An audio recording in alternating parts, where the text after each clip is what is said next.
everyone, welcome to That Pedal Show. VCQ, Dan here. Mick here, hello.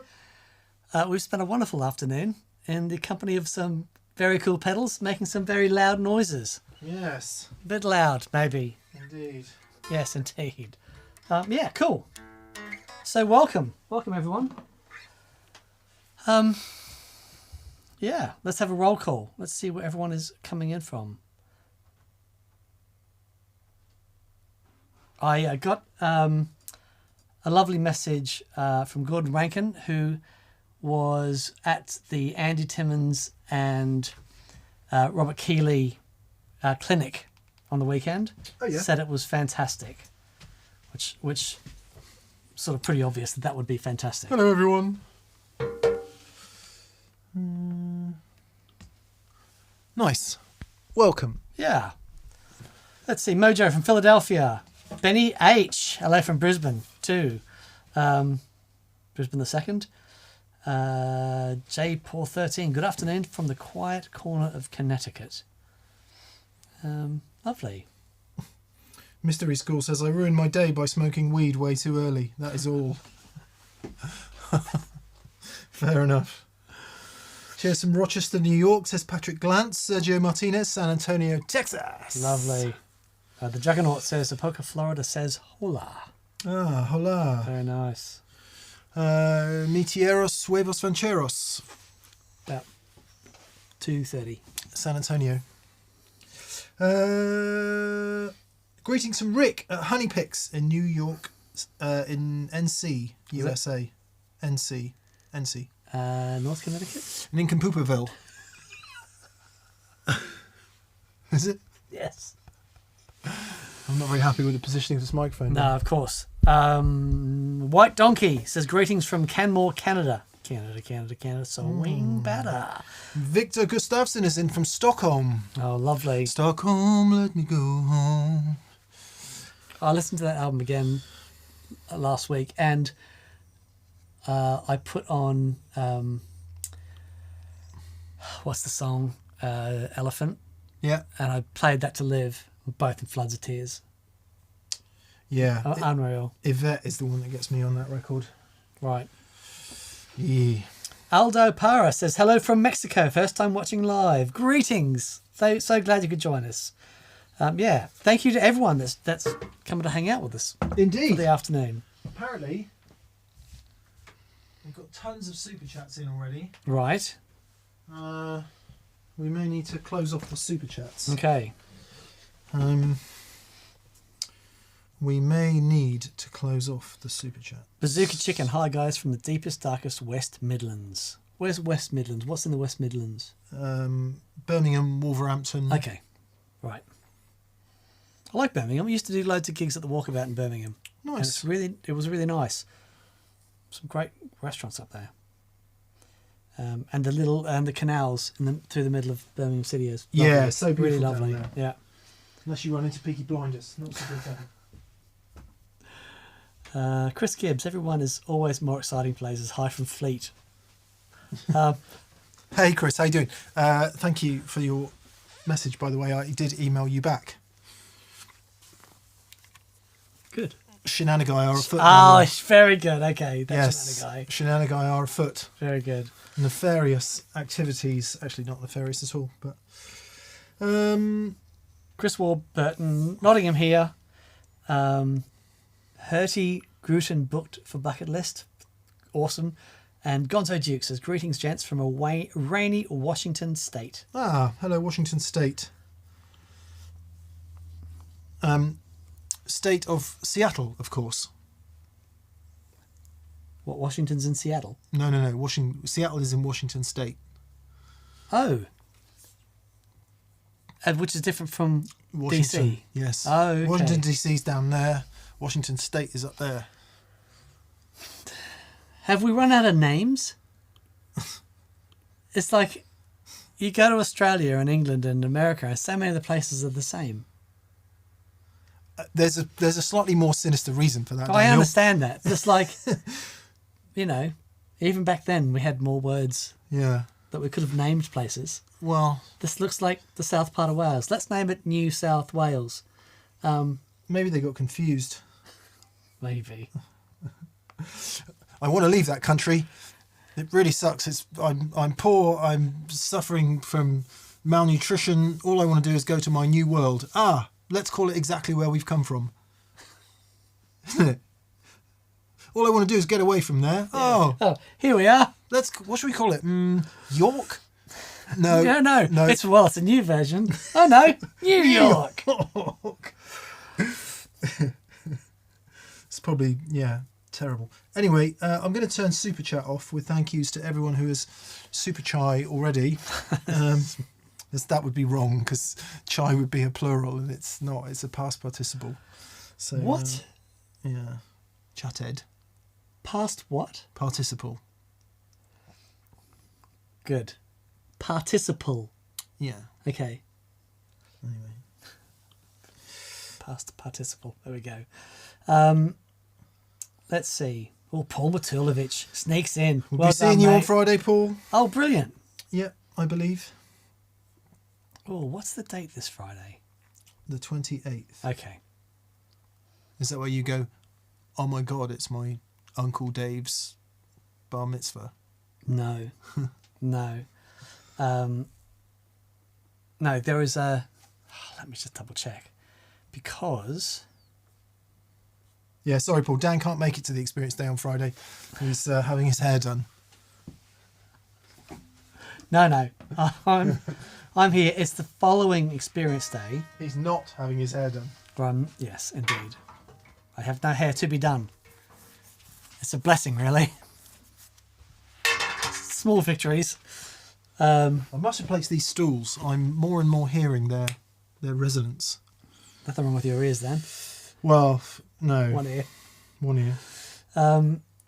Thank you to BV for moderating. Yes, mate. And doing all of that. BV, thank you very much, as always. Let's get into it, shall we, Daniel? Indeed, let's go. After an extremely dry summer and early autumn, it's now raining unbelievable for the rest of the year. Yeah, it's unbelievable. Yeah. I have a new relationship with the rain, though, Dan. Ever since we got the dog, right, I have a joyful relationship with the rain because I like getting my wet weather gear on and just going out in it. Okay. It's brilliant. It's quite an interesting philosophical point, actually. Right. That you can renegotiate the way you react to certain things by just learning them to enjoy them in a different way. Right. Yeah. You're a more evolved human than I am. Octopus here says, I want a looper, but I think I just need to make friends. That's very good. That's very good. And where was it? Airfire. Ed. Hello, Ed. It says, Mick, is the podcast recording? Yes, mate. Thank you, Ed. Podcast is recording. Thank you so much, Ed, for that reminder. Yeah, hello to all our podcast listeners via patreon.com. Thank you for being a patron. And hello to you, whether you are commuting or not. Do you do the podcast thing? Do I listen to podcasts? Yeah. There's so many that I want to listen to, but I never have a long enough stretch of time where I can do it. See, the trips from my house to here... Perfect. I've been given the gift of time, you see. There you go. And I get through them. They're great. You've renegotiated your relationship with long car journeys, which a lot of people get really annoyed about. Okay. So you've gone, no, long car journey, great, I can listen to a podcast. I'm really fortunate in that the journey here, I go through some of the most beautiful English countryside and then go through Bradford on Avon. It's a stunning journey. If it was different, if I was driving to London, every week, that's a dry journey. That's a hard M4 the whole way. That's rough. But angry Audi drivers. Yeah, all that stuff. With but suits. Driving, yeah. That guy. Yeah. And fingers. Yeah. But no, the drive here is beautiful. Okay, Plexico. Duncan's first in this week. Hello, Duncan. G'day, mate. He says, hi, M&D. Is Paulie Smith, safely back in the US? Good. Let's do an honest review of the Silver Sky versus the new Fender Vintage 2 guitars, please. Okay. Yeah. I just think they're different things. Yep. The Silver Sky is, to me, very upfront. It's very bright and very Upper mid, it's up forward. Yes. Sounds like it's got a very mild clon on it compared to a normal Strat. Yeah. Like a super mild clon. Yeah. That's a really interesting way. Everyone I played now has that, and you either like that or you don't. I mean, it's not. Don't get me wrong. It's not as pronounced as that, but it is in that ballpark. And for me, it's a little bit like the difference between the early 60s Strats and the mid 60s ones. Sorry, I'm just taking a sip from my new pedal show. Oh, that's a nice looking You like cup that? there, Dan. Yeah. Like That almost looks like a custom Chili's engraved cup with that pedal show on Travel Cup. Oh, I don't know what you could possibly be talking about. Could you imagine if they were available from thatpedalshowstore.com? Isn't that great? There we are. They're very nice, actually. They're very nice. Did you get a discount on that one? Paid full price. Yeah, good on you, mate. Yeah, I do have to say that I really like the look of the American Vintage 2. I like the fact they've gone more specific again, back to the old fingerboard radius, back to some year-specific models. Interestingly, if you look at the Fender's reissue guitars down the years, there's pretty much always been a Blontelli, Right. and everything else has come and gone. Oh, okay. So like this year they've called it 51, Right. whatever, 52. I can't remember what it was in the 2012 series ones, but maybe I don't know. I can't even remember. Yeah, cool. I've also had a sort of an existential moment with guitars of late, listening to PRS, Paul, listening to Sean Tubbs, listening to everyone that we've had in. And I sort of decided that it just doesn't matter anymore. Because if I sit there and make 4 broadly similar guitars sound this much different, Paul Reed Smith or Sean Tubbs or you might come in and make the same guitar sound that different. Right. So I've decided it just doesn't matter anymore. Okay. I'm over it. I'm over it mattering Right. for this week. Good. And I think you've got to go there to come back. Sure. So having spent all that money on a vintage Strat, which I love, by the way, and another vintage Strat, and custom shop Strats, and American vintage ones, and Squires, and Mexican ones, and all the Strats down the years, you just get to the end of it and go, the biggest difference is me and my inclination to play that guitar. Right. How much do I want to play it? That is very interesting. That's the biggest difference. Yeah. Okay. But I'm in the now very privileged position of being able to say that because I played everything. Yeah. So I can chill out about it. Yeah. I don't have the gas anymore. I was playing Red today, and there's still something about that guitar every time I play it. It's like, it is right in the ear hole. Yeah. But it's a special guitar. And that's it. It's a special guitar to you. Sure. And the next person who comes in may well prefer that G&L ASAT that's there. Right. And that's it. That's why I think it's just, it's sort of, I don't know. I'll come back around. Don't panic. But at the moment, I'm over it. What matters is human beings. Yeah, of course. Yeah, that's nice. Not things. It's nice to be there. These things, they just don't matter. I'm not there yet. I'm so not there yet. Anyway, sorry for the slightly grumpy answer, Duncan. It's I go through these, shall we say, existential moments every year or two. Currently very deep in one. Ran's there. You okay?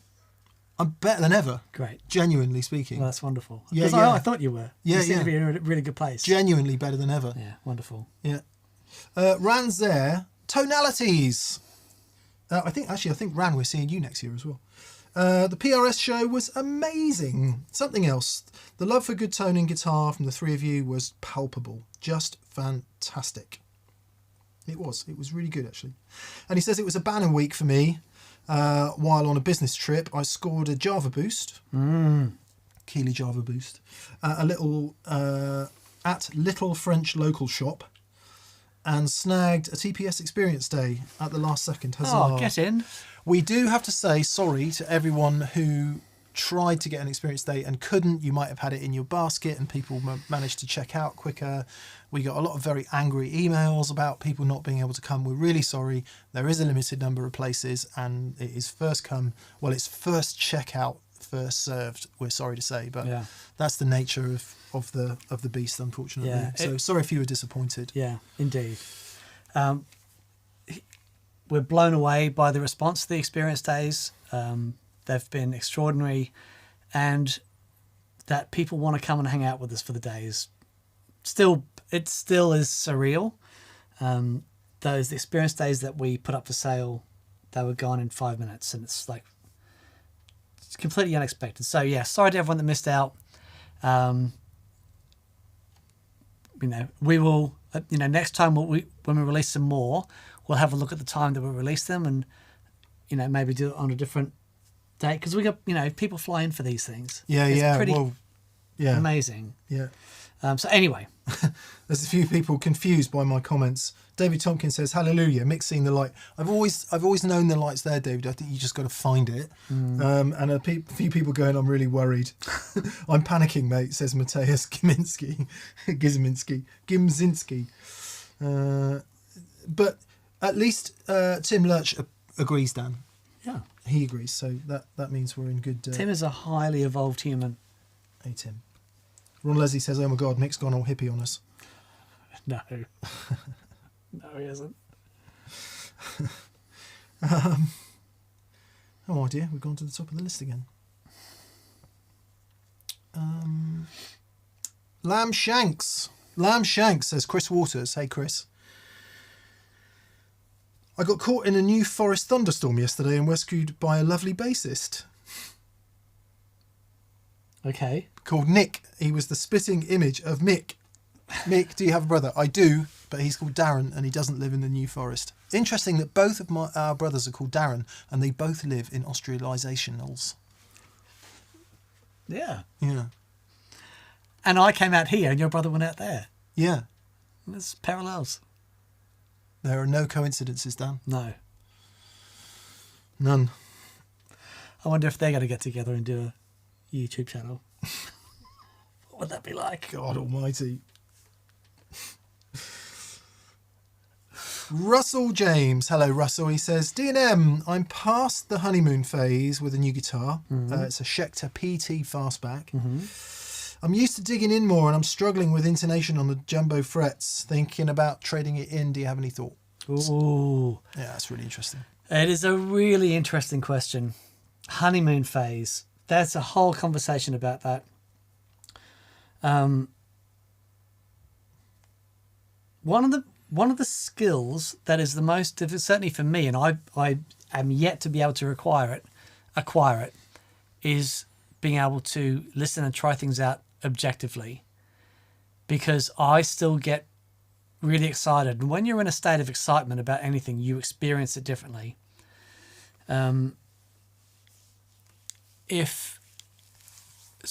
Jumbo frets. I had put jumbo frets on red,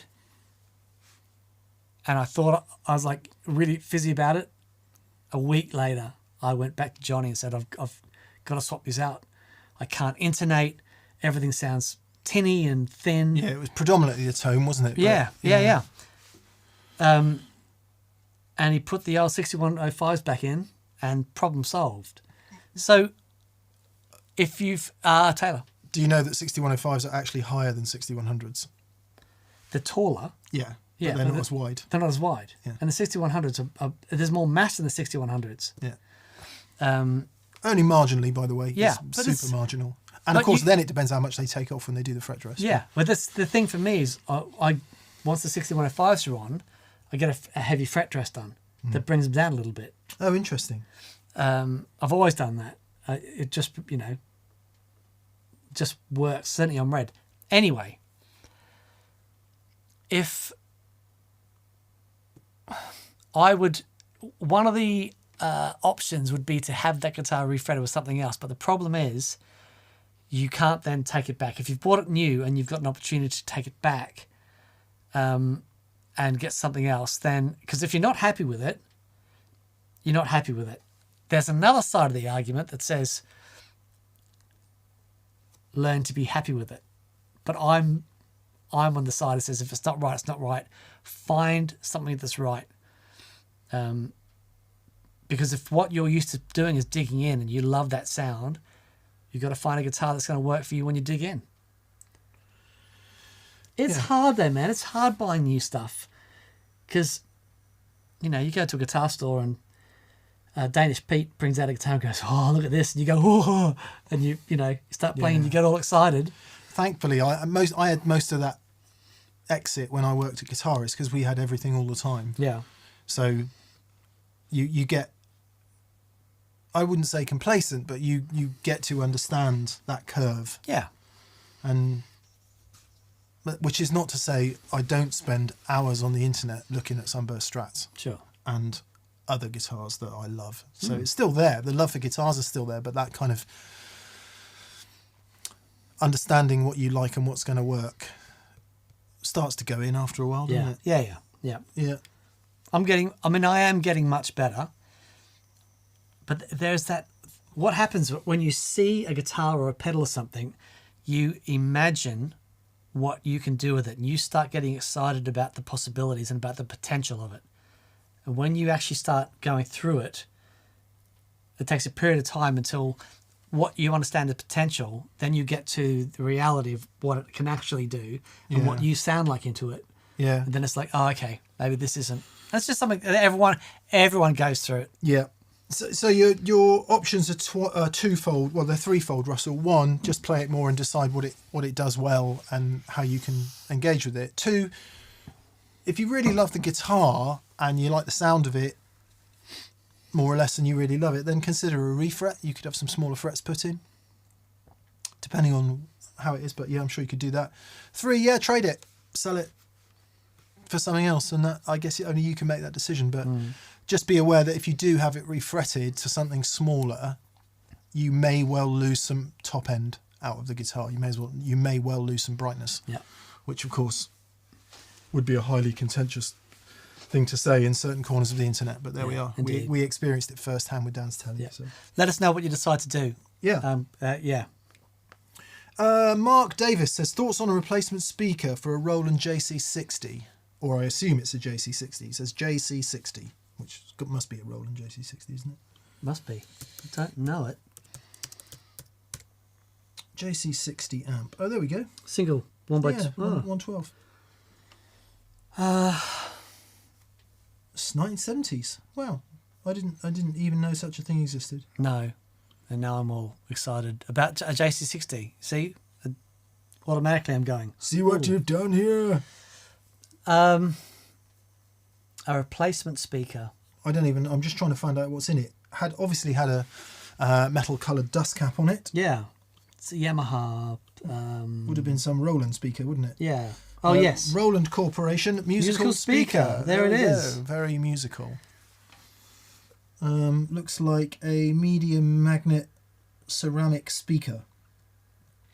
I would think something like a Celestian Vintage 30 would work in an amp like that. It would work in everything.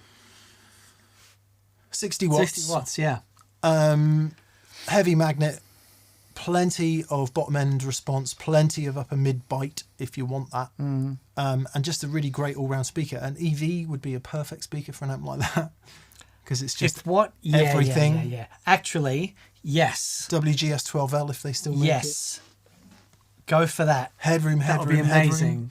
Everything. So those two choices would be, the Vintage 30 is certainly not a flat sounding. No guitar speaker is flat sounding, but it's not like an honest flat sounding speaker. It definitely does have that upper mid peak, but they went into a lot of amps from the 90s on, and every time I hear one I like it. Pretty much.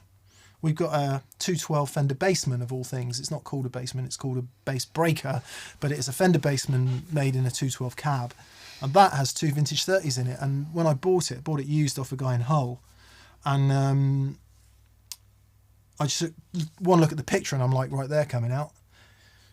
Got it home, plugged it in. It sounds flipping mega. Wow. In a Fender Tweed amp. So yeah, Celestian Vintage 30 would be the first recommendation. Someone else in the chat might have other suggestions. They've got one on reverb. Oh God, what have I done here? I know. Okay, interesting. Question of curiosity, says Rhino Jam. Hi, Rhino Jam. I have a Les Paul Classic with Lola Imperials. The neck is nice and warm, but through the blue side of a protein, which is a brown amplification protein pedal, I get an articulate, gainy, aggressive tone. What's the pedal doing to make it so different?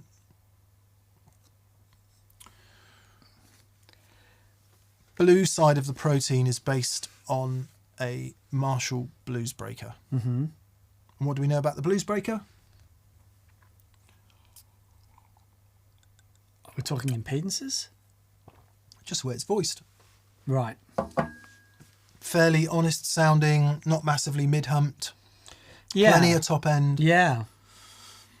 So that's what you're getting. The pedal is pushing all of those things through nicely. If you actually, the other side in the protein is not a good example because it can also be quite trebly, but if you compare it to many other overdrive pedals, they do roll off quite a bit. Tube Screamer rolls off a huge amount of high end, and you just get that fat boost in the mids, blah blah. Dan also said about The impedances. the impedances, so it could be something to do with input and output impedance. Yeah.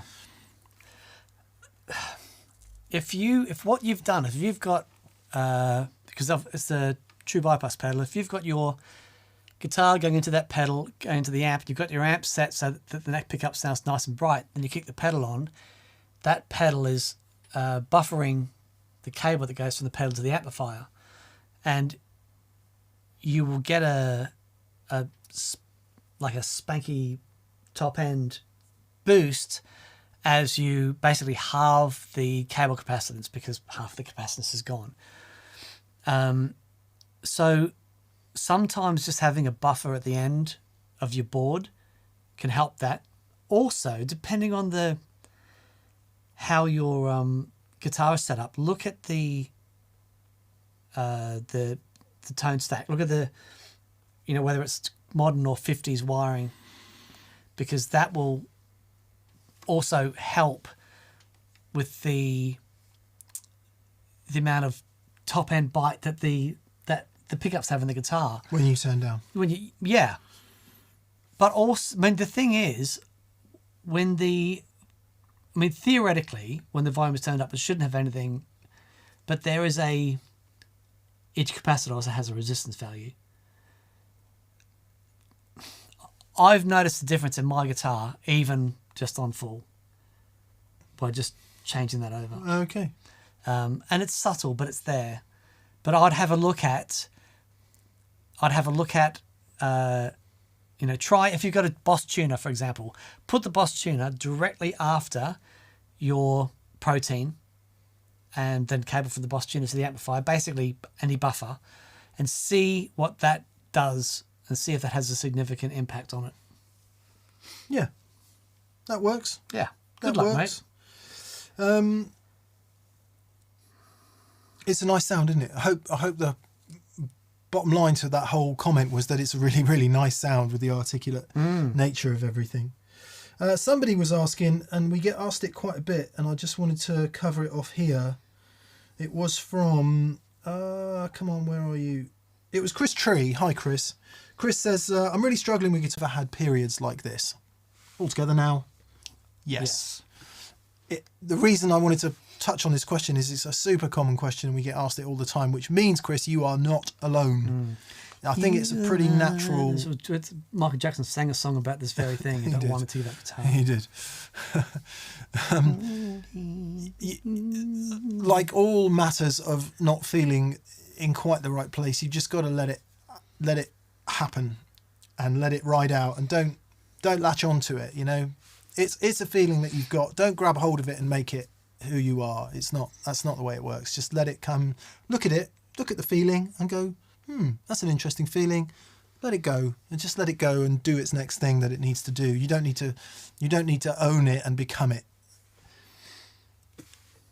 It might be a good idea to not play for a minute. Put the guitar down, go do something else. If it comes back, it's yours. And just have a rest, and absinthe making the fart grow stronger and all that. You can work that gag back. Might mean that you just you change your feeling about it, but don't act on it. Don't do an impulse reaction. We've all been there. We all feel like it regularly. But my best advice to you would be, don't go to the thought and make it yourself. Don't hug the thought and make it part of you. Observe it. You stand aside from the thought. Imagine two hills. Put the thought over on the hill, the other side, and go, hey, hello thought over there. I'm over here. You're not me.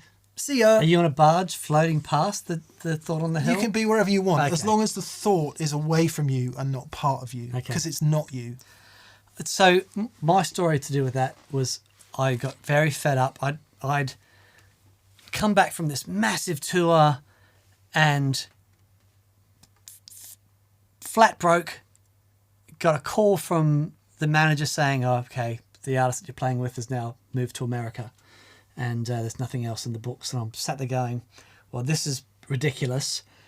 And I went down to, I was living in Manly at the time, and I went down to Neil's Guitars and Amps at the beach, and I took all my pedals down, and I'm like, I'm done.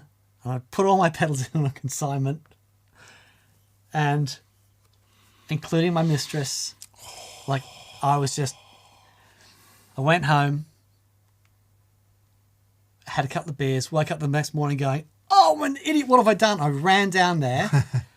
I grabbed everything back, but the first Phase 90 that I ever bought had sold. Oh.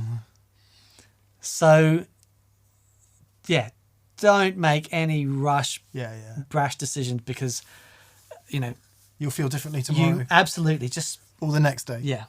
Just take some time. Jamie Brown says, Mick's been listening to Sam Harris. I haven't, Jamie. I want to listen to Sam Harris. I listened to Sam Harris. Because I think he's amazing. I've been listening to Eckhart Tolle. Yeah. Is who I've been listening to. But I've been listening to Sam Harris and the Ricky Gervais conversations, and Nice. they are fantastic. Tina and I've got tickets to go and see Ricky no in way. November. Yeah, it'd be great. No way. It'd be great. How cool. Keith Friedman. Hello, Keith. Hey, Keith. He says, morning, gents. What fuzz face pedals or clones would you recommend for the cleanup with a volume knob? I've just got a Fender Vintera Road 160 Strat, and I'm looking to join the world of fuzz, and he's in America.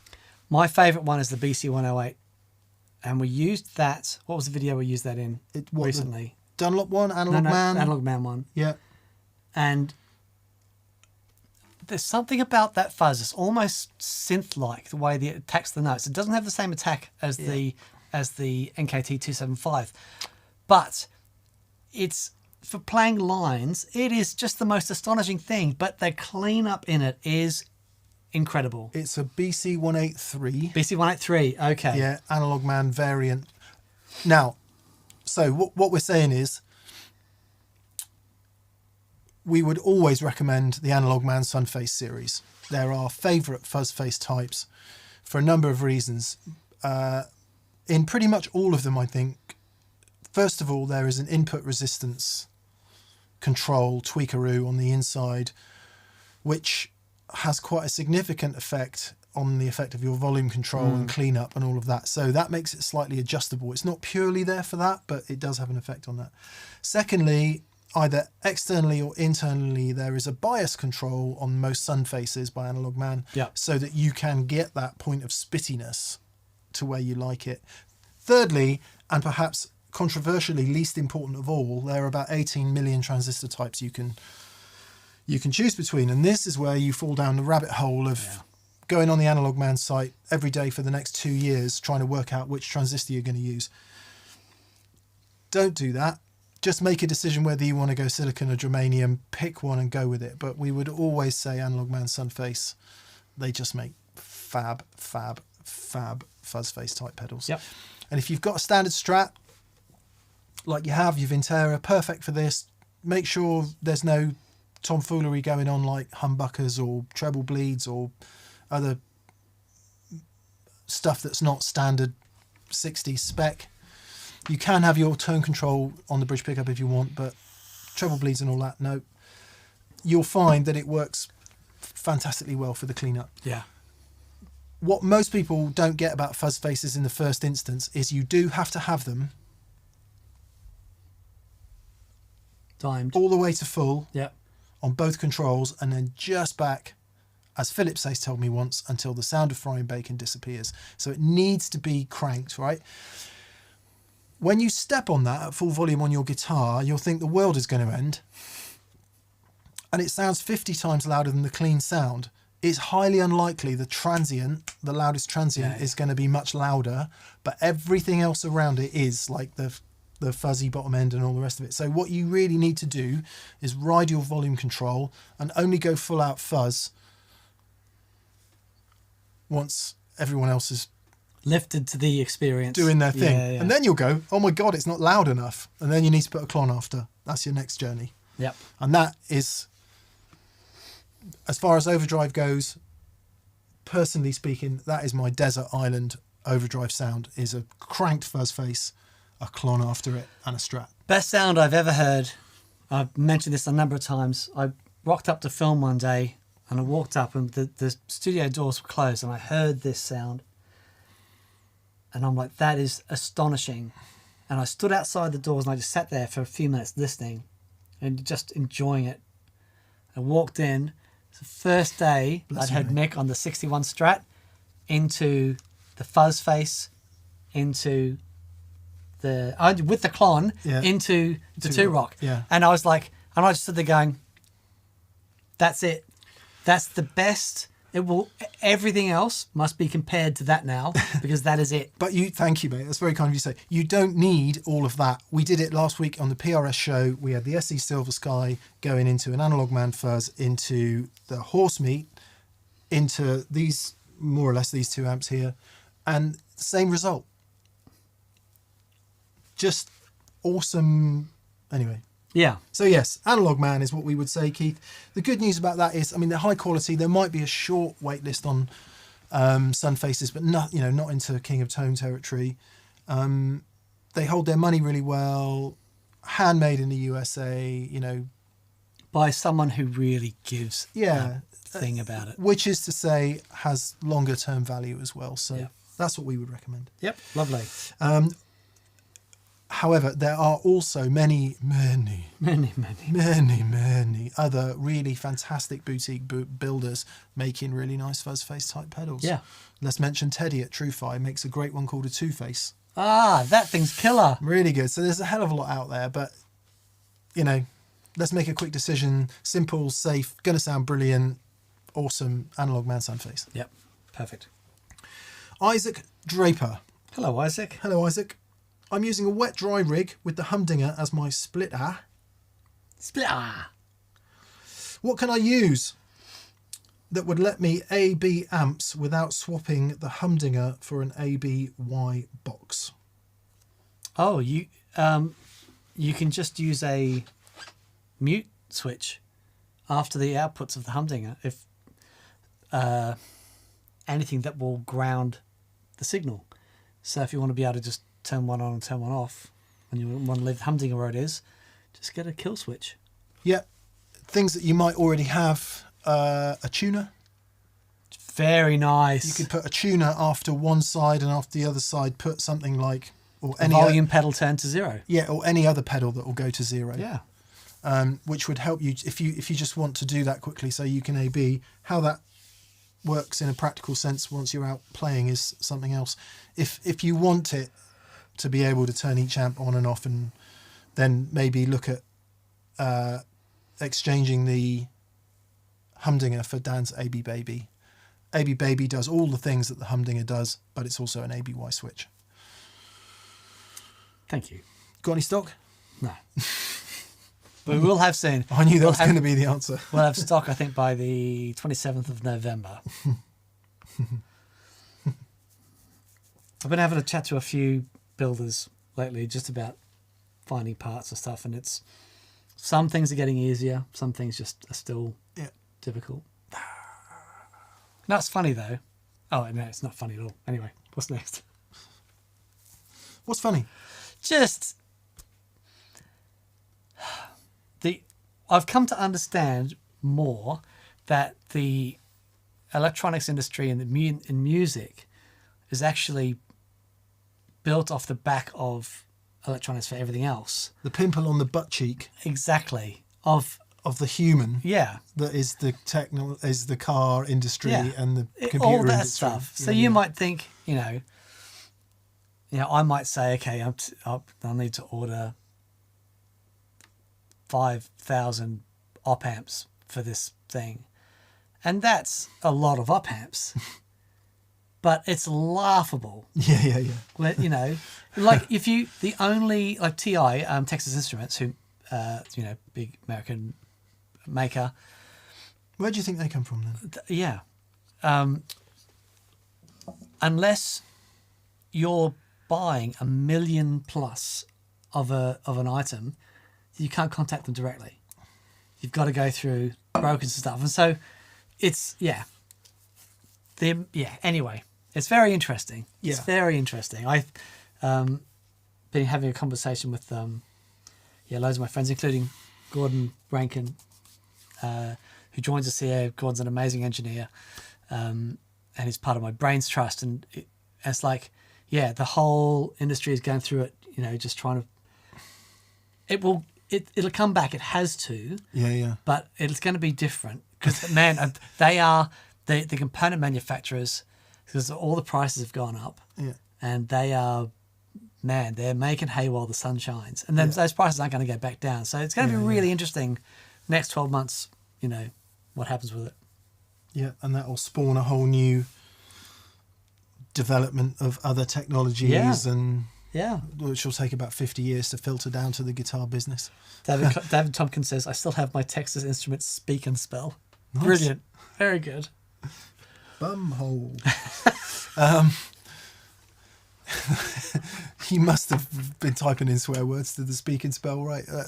That's why that thing was invented. His parents all around the world going, I need to teach my kids how to swear, but it's just a bit uncomfortable at this point. I know, speak and spell. Then the other end of that scale is when we were at the aforementioned Analog Man there in Connecticut, in Bethel, Connecticut, in fact. He's there hauling in old organs and old bits of electronics gear that he's scoured the US for, so he can pull out old transistors and old components. That's how hard they are to find these things. Yeah. He was bought an old organ because he found out it had all these transistors in it. It's like, amazing. Thanks for sharing your knowledge in an entertaining way, says John Andre Gejurum from Norway. He says, Mick, do you have thoughts on how the 2-rock Jet head and 2x12 cab 35 watt holds up to other 2-rock models? Dan actually owned a Jet. I did own a Jet. And you loved it until the Transformer went. Do they still make a Jet? No. Okay, right. So the Jet that I had, it's a different business now than when I had the Jet. Yeah. Right? The Jet that I had sounded fantastic, but I went through 5 Transformers. Ouch. And it was, what was heartbreaking? 5 minutes before the Transformer went, every single time I did a gig going, this is the best sound I've ever had. It's gone. Hopefully you don't have that problem in your Jet. 2-rock did have a little oopsie daisy with Transformers across many models for a minute. So hopefully your amp isn't affected by that. My memories of the Jet, I've done a couple of gigs with Jets. There were things that it had in common with the Studio Pro 35, which came after it. Right. I felt like the Jet, and correct me if I'm wrong, but certainly using the Jet and having a couple of mates who had them, I felt, and that was before I really got into 2-rocks, I felt like it was sort of like a pared down Dumble. So it had that very mid-voiced overdrive channel if you wanted it. But it also had super high headroom clean. And I remember being extremely fond of the Jet in a big way. The next 2-rock I spent any serious time with after that was the Studio Pro 35, which was my first one that I owned. And I loved that amp. And that didn't have as much gain, but it had a lot of similarities. So it had the pull mid and you could do the Dumbly mid-range thing. Reason for saying that is 2-rock often gets put in that sort of Dumble only category, and everyone assumes that every Two Rock is a Dumble clone, and it's just not the case. So my Two Rock, for example, wherever it is, my main Two Rock is the classic reverb signature, and that is more like a super reverb on steroids. That's the way I describe it, and probably somebody said that to me, which is why I'm repeating it. Could have been Matt Schofield. So it has got quite a bit of headroom, but it will fur up and go vintage Fender-y overdrive-y. But then there's other things you can switch on it which will give it that much more strong Dumble mid-range, but it doesn't have any high overdrive. The TS1, which I also have, is very much based on the Dumble overdrive special, and I think tonally that's going to be closer to the Jet. Right. Interesting. Because you've got that very mid-focused overdrive channel if you want it. And then traditional clean, very different again, super high headroom clean sounds. A lot of people associate it with the sort of John Mayer kind of sound. I don't know about that, but I think that's broadly where it sits. So I think talking about Two Rock amps in general like that is a little bit like talking about Marshall amps in general or Fender amps in general. They span a massive range of tones. Yeah. For me, the Jet sits somewhere in that Dumble-y inspired clean and overdrive. So very strong mid-range if you want it. Really thick, lovely mid-rangey overdrive if you want it. That's my memories anyway. Yep. Fantastic thing. The first time... I've never played a Two Rock I don't love. Yeah, right. The first time I ever played with Dave Gregory, and it's on YouTube, as one of the really early Gregory videos. We got Dave over to listen to a bunch of amps because I knew he had his matchless, and I was playing the Jet in that video. Oh, nice. Back a string, and it's a really, really great sounding thing. Yeah. I must listen. I haven't listened to that. No, you're not missing much. Certainly from me. I mean, Dave was amazing. Michael Clark Photo says, are you going to do a show on the TS1 sometime, Mick? Yeah, I will. I'll do a comparison of the two because it's super interesting. I have since discovered they sound pretty spectacular wet-dry together, which is just... It is an astonishing sound. Anyone that was here for... It's ridiculous. The last experience day heard those two amps together, and it's enough to inspire you and throw you into an existential crisis all this at the same time. It's a really amazing sounding pair of amps. It's stupid. It's it's overblown stupidity. Yeah, it was glorious. It does sound. That's when you did that crazy spectacular. When you did that thing, you were down at the beach. Yeah. That's what you used, right? Those two amps. No, I used my classic reverb signature and a Marshall. Because the Marshall was down there, and you plugged into it. Vintage modern, right? Yeah. Something about the two amps thing. I try last 2 or 3 gigs I've done, taken one amp because either it's not a big gig or it's a mate's gig and it just is a bit overblown to take 2 amps. Always a bit of a sad face at the end of the gigs, you know. And then you go back to 2 amps. It's like, yes, this is the sound. 2 amps. Anyway. Yep. Anyway. Just a quick one. Jelle Vermelion says, hey, Dan, what do you think about the BT65 pickups in the Gretsch you're holding?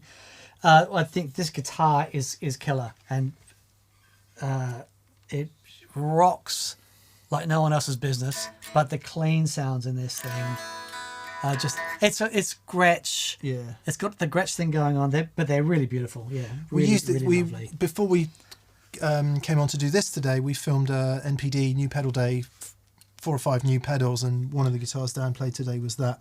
Just sounded totally mega. Yeah. That will probably be out in a week or so's time, maybe 2 weeks. The 2 of the new Victory V1 pedals. The new one from Earthquaker. Which special cranker. Yeah, which isn't actually that new, but it's new to us. Right. And the compressor Mark II from Empress Effects. And also the Hammertone tape delay from Fender. Yeah, really, really great stuff. P Design P. Hi, he says. Hello. As a drive section, I have a Cali 76 into a Keeley Katana. Okay. And then it says Fuzz, 1981 drive, OCD as high gain. Yep. And Gladio and Duelist as mid gain, Centura as boost. Is this too much? I use them all on different occasions. Just wondering if I can reduce. Well, you've answered the question. You use them all on different occasions. If you've got a specific job for them, then absolutely no. I will have more gain stages on my pedal board than anything else. Look at the way Chris Buck has his gain stages on his pedal board, and they're all set up fairly similar, but they all do a thing that he likes to go between and have access to for different sounds. Yeah. What I find is if you've been using a certain pedal for combinations and it's like, yeah, it sounds really good and I love it, but I want to reduce, I want to try and get it out of something simpler.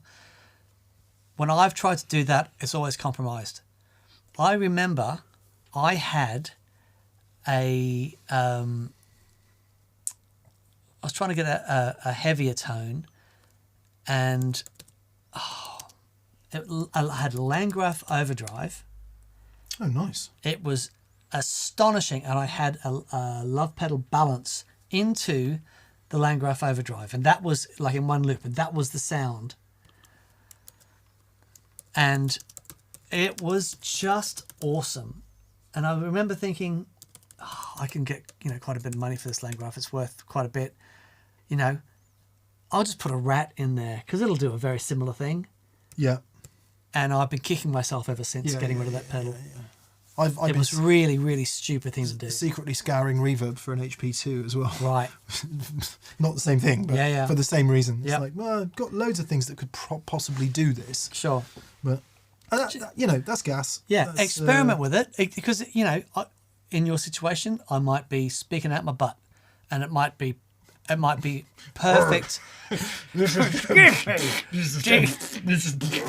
you have a mint?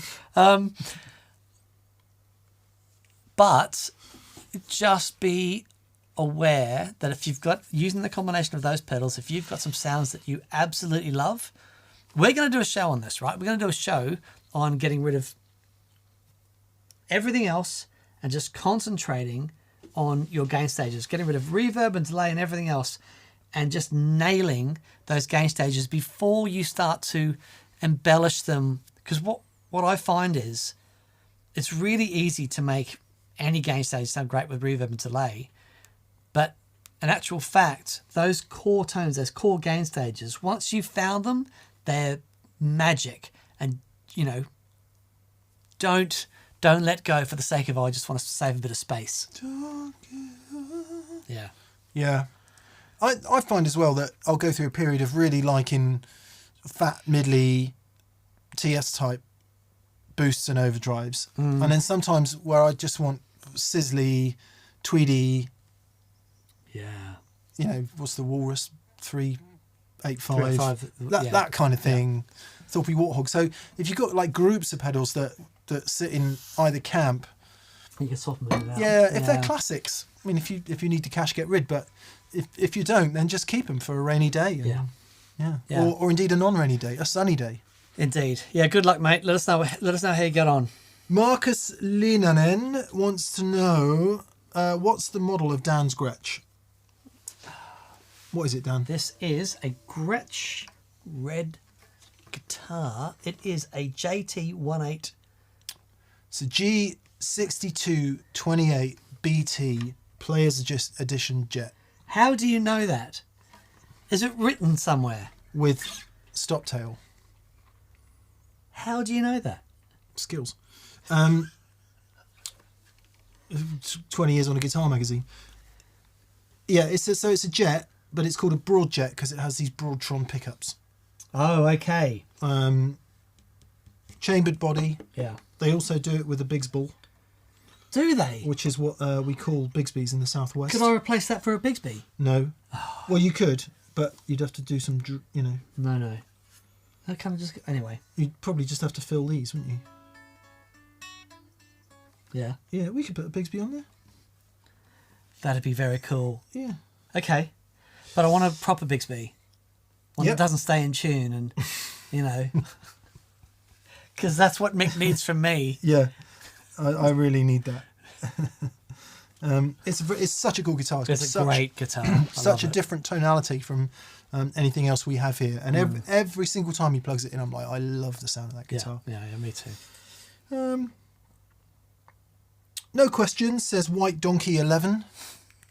Just a thank you to both of you. I saw the Brothers Landreth in a tiny venue in Banff. That's in Canada, I believe. Last week, such a great show, such nice guys. Thanks to TPS for introducing us all to such great artists. Ah, mate. It's truly an honour. A humbling honour.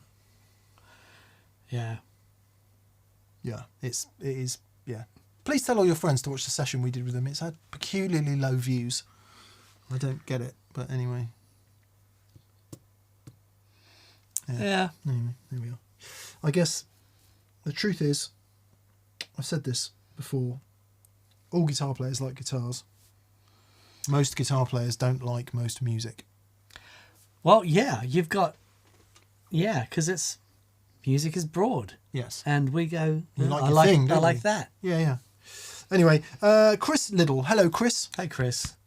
No question from me. More of an apportioning of blame.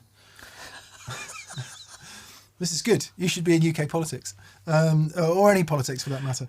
I blame Mick for the fact I'm now getting to know my new 1974 Strat picked up on Saturday. Come on. Good on you, man. Well played, sir. I heard on the grapevine that our friend Ainsley Lister may be in a certain prestigious guitar magazine doing such a feature Awesome. at some point, and may need to borrow back the guitar that I bought from him. Okay. So, yeah, cool. All about Ains single-handedly has changed my whole opinion on 70s Strats.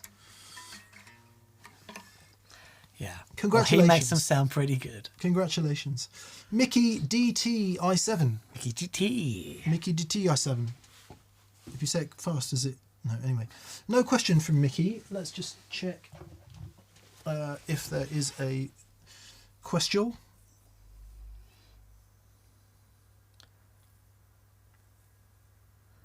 No, nothing yet. Mr. Wit 30 says B3 and a Biggs fixer, no drilling. I'll need to look at that. But I if I can find a Bigsby, because I just think that would look amazing on this It's guitar. got to be the classic thing. It can't be anything else. No, absolutely. One of the Duesenberg ones would work better, but No, I agree. Yeah. I'm right there with you. yeah.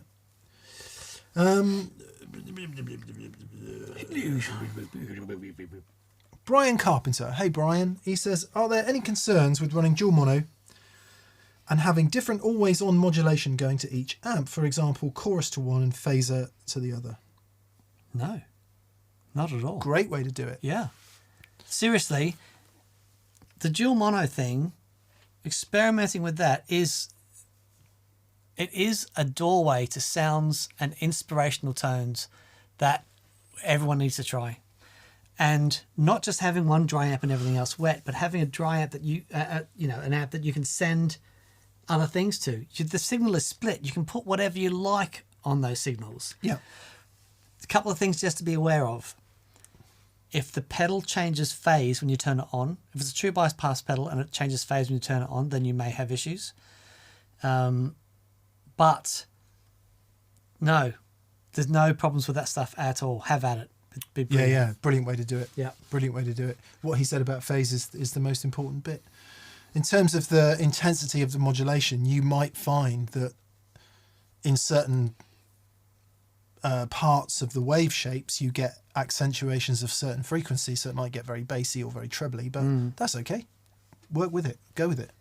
Yeah. Yeah. Fun. Killer. Very nice. Naganud. Hello, Naganud. Hey, dudes. I loved seeing Friday's show.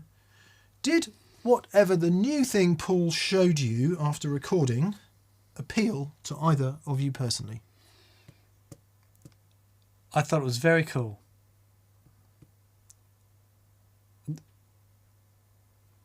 It's not for me. Nor me. Yeah. There you go. But it's still very cool. But super interesting. And there are people that I know who will absolutely love it. Yeah. Without giving it away, it's a continuation of Paul's quest down the years, and he's chasing that muse. Yeah, it's very good. Mojo. Hi Mojo. I love country blues and rock and roll. Jazz is my favourite genre, but I'm having trouble getting a pleasing jazz tone out of my telly. Please help. Okay. It's all about the neck pickup and the tone control, but also the volume control. So the tone control is going to react differently when your volume's turned down a little bit as opposed to volume being full up. Also, you know, even the best, I mean, I think when I listen to Ted Green, excuse me, his telly jazz tone is astonishing.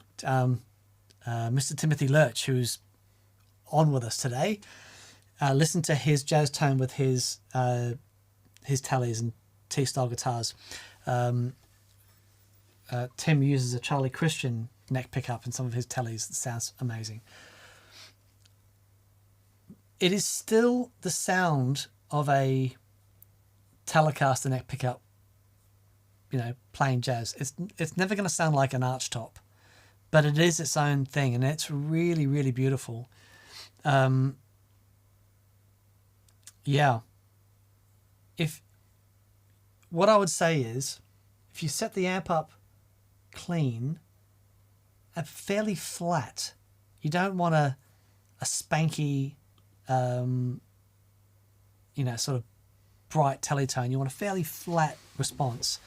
Neck pickup, turn the volume down just a hair and then start to turn the tone down until you find a point where you still have attack but it's warm, and see how you go with that.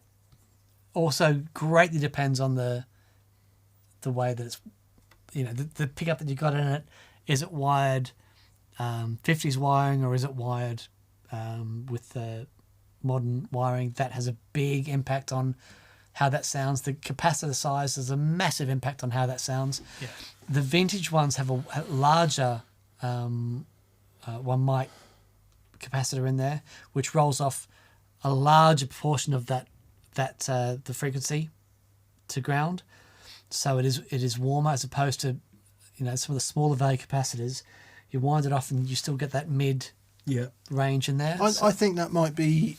I think we might be getting into a level of detail here that is unwarranted. Well, not unwarranted, but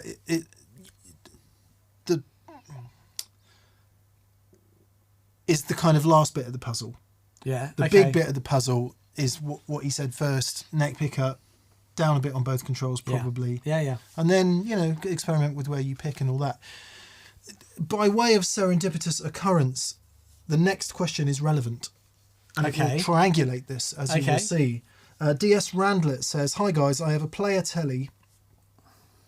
Player is the Fender Mexican-made standard Telecaster-ish. Right, it's current. Yep. Okay. Well, who knows with Fender, but it's certainly not very old. Okay. I have a player telly that I would like to make a tribute to Ed Bickert. Oh, wow. I know some neck humbucker options already. What are the single coil options that best capture the stock 65 telly pickup sound?" Now, the reason I said this triangulates is because Mojo's question wants to know about getting a jazz tone out of a telly. Ed Bickert was a Canadian jazz guitar player who played, as it turns out, a mid-60s telly, and Dan has almost the same mid-60s telly. Yeah. So, and I was just going to say this, except and then, Ed's got a humbucker. And then Tim beat me to it. The brass cover on the pickup is a big part of that warm neck sound on the 65. It's something that it's a part of that guitar, and it's really cool. When I hear the neck pickup on red, it's like, oh, that's bright and airy and kind of really cool. And I'm sort of toying with the idea of trying a different cover on the 65, but I shouldn't, because the brass thing has its own sound. So yeah, if you love that you know, mid-60s neck pickup tone, it's important that you're not going for like a what's it called, the Barger Telly, Twisted Telly. Oh yeah, not that. You know, you're not going for that. You're not going for the really bright thing. You're going for a brass cover, chrome-plated brass cover, and that's a good place to start. A few people, including Deja Voodoo, Bob B, Dwayne Jessam, and Tenzura are all saying, what about flat wounds? I mean, flat wounds is good if you don't want to play anything else except jazz. Yeah. You know? So Mojo, if you're not familiar, and apologies if this is too much information, most guitar strings are what they call round wound on the wound strings. The plain strings are all broadly the same. Flat wounds is instead of it being wound with a round wind, it's wound with a flat wind, and it gives a duller tone. This guitar has flat wound strings on it. If you can hear this, so this is normal round wound. This is flat wound. There you go. There you go. So this is smooth to the touch. If you've ever played a double, like an orchestral double bass, and those sort of flat, big, thick strings they have, these are basically miniature versions of that, and they're really cool. There we are. What are some of the single coil options that best capture a stock 65 telly pickup? Okay. I don't know about 65, but 63 beveled magnets, which separates it from a earlier flat pole type 50s pickup. Do you know why those magnets are beveled? I do. Because they were breaking the windings as you put them in or something. It was all about getting the magnets into the covers, and in 63 they beveled them a little bit more full on. So how much of that is true? It'll be up there with all the other guitar folklore. It did change the sound. So sure did. I don't know what's your 65. Oh no, because it's not the original pickup, is it? The Jameson says flat wounds are only for jazz. Is such an incorrect statement. Yeah, so let me clarify. So this guitar has flat wounds on it, and they sound fantastic. And you can absolutely use flat wounds for other things as well.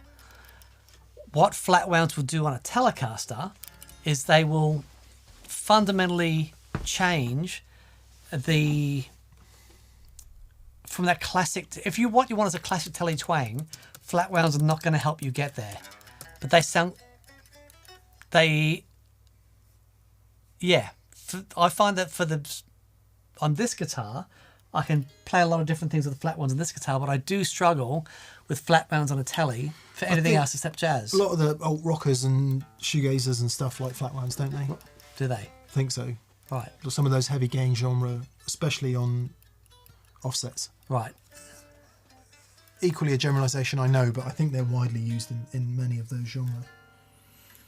I'm just trying to check this, whether it's beveled magnets or not. It looks like probably isn't in a 65, so looks like they might have gone back to the wider diameter. Yeah. Yeah, well, that's the 65 one there. It is a 65 original pickup. Yeah, that's the original pickup on that guitar. Okay, so everything I said about bevel magnets, ignore that.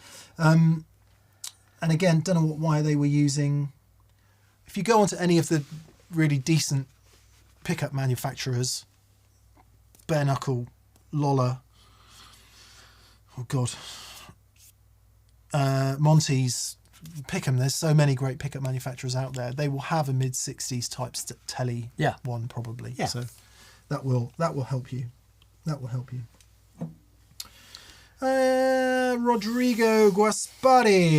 Rodrigo Guaspari from Brazil says, hello legends, when are you going to invite Mary Spender to the show again? Last time she was on was one of my favourites, and the first time hearing a Brothers Landreth tune performed by the three of you. Cheers and love from Porto Alegre, Brazil. Alegre. Mary's outgrown us. She's gone on to bigger and better things. She's very welcome on the show anytime. It'd be lovely to see her. But she's long outgrown us. Yeah. Yeah, but of course she's welcome. Very welcome. Of course she's welcome. David Hammer. Greetings from Portland, Oregon, and a huge thank you for all you do. Thank you, David. That's very kind of you to say. Mate. Lots of good things in Portland, Oregon. Not least pickup makers. Pedal makers. Man. Yeah. Portland, Oregon looks just beautiful. Simto, yeah, lots of mountain biking there. Simto says lots of surf players use flats as well. Yeah. On the offsets. Yeah. I didn't know that. Is that because the sound is so damn bright in the first place, you need to flatten it off? Yeah, I think so. Yeah, in these guitars. It's so loud and so damn bright that when you go like that, everyone in the audience goes, ah! Is that what it is? Yes. Yeah. They definitely change the tonality and they change the attack of the string, and it's a really cool sound. But there's a reason that lots of jazz players use flat wounds, because it does mellow the attack out a bit. And on a guitar like this, there's got, like the 1 meg pots and the Jazz Masters and the really high end stuff. The flat ones can really help. Yuval YS says, what's your opinion on the boom blast pedal? I watched the episode with Simon Neil from Biffy Clyro about 1,000,000 times, but I'm curious to know your thoughts after spending a bit of time with it. Says Yuval YS. It's fantastic. It's very raw. It's very loud. So I've known Richard, Simon's Tech, for years, and he's just one of the best guys. And he doesn't his level of dedication to anything that he does is unreal. Like when we were first talking about doing Simon's rig, seriously, we spent 18 months in discussion about that rig, and he would come down every month, and I'd go up to see him, and we'd just be going through it and exactly what he wanted to achieve. And the same, his approach to that is exactly the same as his approach to doing, the pedals. And when it comes to, this was designed for Simon, and Simon has got this incredible instinct, and he can plug into a pedal and he knows in 10 seconds if it's for him or not. If it's going to... Exactly. Yeah. And he got to a point where it's like, that's it. It's great. And when you plug into it and turn it up, it's like, oh yeah, I can see why Simon gets on with this thing. It's really great. Everything that Richard has done. So Richard owns a company called Gone Fishing Effects, and everything I've played of his so far is unreal. But what do we think of it, Dan? I like it. I like it very much. Look, Biffy is one of my favourite bands. I don't play like that. But if you want a laugh, we have also just got the Earthquaker Sun O, or Sun. Do you say Sun or Sun O? Someone help us. I know it's not Sun Odge anymore. The new or the latest Sun O pedal. So we thought about doing a show using the Boom Blast and the I forget what it's called. But that, and doing some like monolithic tones, huge massiveness, and just see if we can understand that a bit, because the Boom Blast is definitely in that world. Definitely in and that the world. the Sun-O pedal is definitely in that world. I made Dan listen to Sun-O last week. It was so interesting. It's such a massive sound, but I got half an hour in, and I thought I've got to give myself a break psychologically. Zachary Allen says it's just Sun. It's just Sun. Okay. Yeah. It is Sun with a double N now, I think. Sun. I'm on the biff, says Simto. Very good. Yeah, so we're going to have a go at that. It's just Sun, says Christopher Nyman. Thank you, Lovely. Yeah. I think it comes from the old Sun Amps logo, doesn't it? Yeah, well, I think I believe so. Does it? Images, come on, Mr. Google. You know. Yeah, there you go.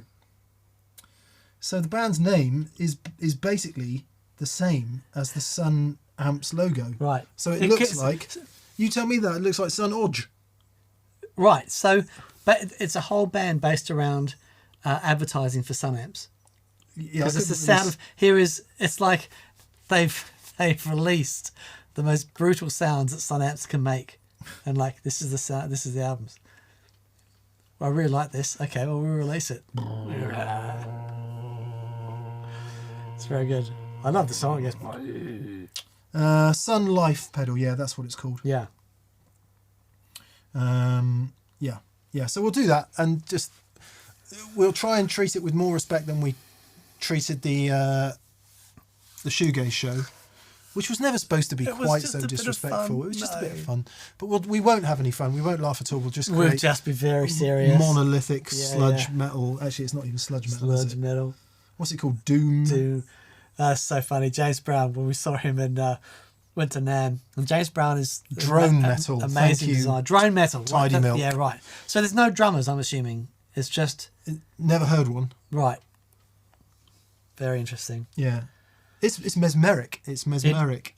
You absolutely understand why people would go to that and just be pounded into oblivion. Yeah.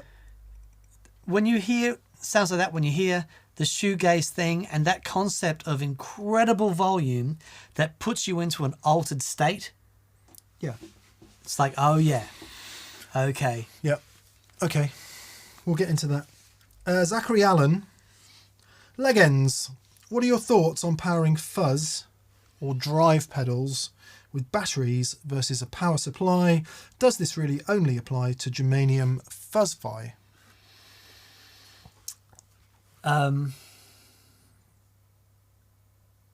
So there's two things here. There's voltage and there's current. And what's interesting about the different batteries is that there's an internal resistance. So, for example, you can have an alkaline battery that sits at 9.6 volts, and you can have a carbon battery that sits at the same. But the carbon battery is going to have a different internal resistance. And what happens is when the transistors start taking current, and it's a tiny bit of current, but an alkaline battery will put up less resistance about delivering that current than a carbon battery will. And that has an effect on the sound. When you say a tiny bit of current, what are we talking, like 3, 5, 9 milliamps? Oh, if that. 1 milliamp. 1 milliamp. Yeah. You know, it's a tiny, between, say between 1 and 5. It's a tiny, tiny bit of current. Yeah. Small currents. So there is something in it. This, the voltage does have an effect, like turning down the voltage. It does have an effect on where the lines start to square off, but it's not just voltage, it's also about current. So it will have, try different batteries. When we did the show with Josh Smith, and he likes those cheap dollar batteries from the dollar store. Yeah, the carbon batteries. The carbon batteries, and they give it a go. They do a thing. They yeah, and he buys them by the ton, doesn't he? Yeah. So that's alkaline. Yeah. So those of you, here's a battery lesson. Dan, go for it. Right. So these are the alkaline batteries, and they can deliver lots of current very quickly. And is that an alkaline battery as well? No, it's a carbon. That's a carbon battery. Okay, so that's the carbon battery. Well, I think it's a carbon battery. I thought that was an alkaline one as well. No lead, extremely heavy duty. Right. Anyway, if it's a carbon battery, it'll say carbon battery on it. I get the Panasonic ones just because you can find them on Amazel. Yeah. Now, how much difference it will make on, I think it also depends on the way that you play, and how, whether if you're just hammering 10 shades of stuff into your fuzz pedal, then between a carbon and a alkaline battery might not make the difference. But if you're playing very dynamically and you're playing off your volume control and with low output pickups, and then you might notice the difference more. Try it. Yeah. Try it. Yeah, it'll cost you $1 at a dollar store to find an old carbon battery. Stick it in and give it a go. Did you say this? Overdrive pedals? Maybe. There's no overdrive pedal that either me or he owns that we would want to power off a battery. No. Very happy to run overdrive pedals on a power supply. Absolutely. Fuzz pedals? Maybe. And then the next most important consideration for me personally is practicality. Mm-hmm. So when I'm doing a gig, can I hear if it's got a flipping zinc or a carbon battery? Nope, not in a million years. Do I want to make sure that the battery doesn't die partway through my gig? Yeah. Yes. Yeah. So I'll stick a power supply on it, and fuzz aficionados will be, tearing the few remaining hairs out. There are some things that really, really matter, like Strat, fuzz face, cranked amp, Yeah. zinc or carbon battery. Yeah. So I can't even, on that scale, I can't even feel it. It's so thin. Yeah. For me, I've never felt the difference was much, certainly with the way that I play, that warranted me going between zinc and carbon. Which is not to say it doesn't sound different. Exactly. It does sound different. Yep. And just ask Eric Johnson about that. Yep. It's not to say it doesn't sound different. It's to say, do you care? Yeah. Yeah. Good. Albus Band. Aaron. Hello, mate. G'day, mate. He says, there was a Saint Hubbins. What was he the saint of? He was the patron saint of quality footwear. DEET. Speaking of food, what one food type, i.e. Mexican, Chinese, etc., could you live off? Oh, that is such a great question.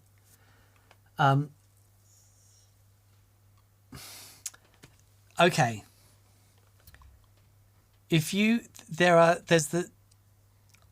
I lived in China for a year, and there was this little restaurant that I would go to, and it was Chinese food, not in the way that we have Chinese food here. That's it was so fresh and healthy and great.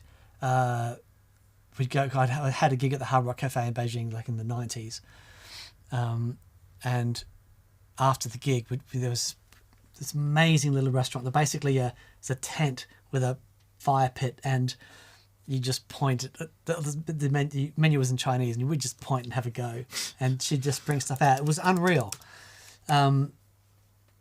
So that was amazing, but also, I love Indian food. But there's a whole, when you look into Indian food, fourth day of curry for breakfast is like, it's hard. I'd like something not now. But in actual fact, when you there are, there's Indian breakfast stuff that isn't curry. That's unreal. Saying that though,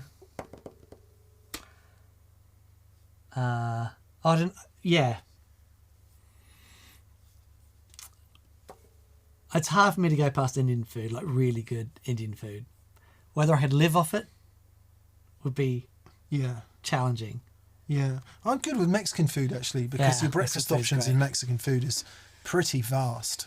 Right. And then of course you have the whole plethora of everything else in Mexican food. So I'd be pretty happy with that. I think I'd have to say Italian though. Oh, come on. And I know it's not like a specific genre of food, but I agree. I'm with you. Mediterranean. Yeah, Mediterranean food. That's it. Yep. Done. Yeah. We went to Rome this year for our holiday, and we ate at these really lovely restaurants and these trattorias and stuff. And we walked a lot, but we ate so much food, and I thought, oh man, I'm going to get back. I'm going to put on so much weight. I feel great. The clothes feel good, but with the amount of food that I've eaten, I'm sure I'm going to put on. I come back and actually lost weight. It's great, man. Mediterranean food is wonderful. Andy High Tide says, after your PRS show, I thought it would make a great reality show with him, Paul Gilbert and Greg Koch locked in the TPS building for the weekend. You imagine that? We call it Small Brother. Very good. Very good. That would be great. Or Biggest Brother. Obviously, Greg Koch would win that. But mind you, Paul Gilbert's pretty tall too. Oh, okay. Yeah. I've never met him. Pretty tall. Yeah. Amazing. ATB Pop. Hey, guys. Loved seeing y'all with PRS. absolutely delightful man, and the reason why artists want to work with the company, I reckon. Yeah, it's interesting. You can see why if he likes an artist and gets involved with an artist, you can see why the artist would be inclined, because he's going to make sure that they're happy. He's so passionate. Yeah, interestingly, reading the comments over the weekend, it was kind of 90%, wow, this video is really good and I'm really enjoying it.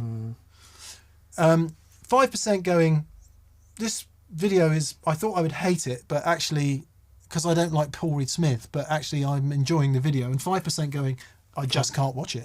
The guy is just overbearing. And apologies to a couple of people who I might have got a bit on my high horse about in the comments about that. So I am sorry about that.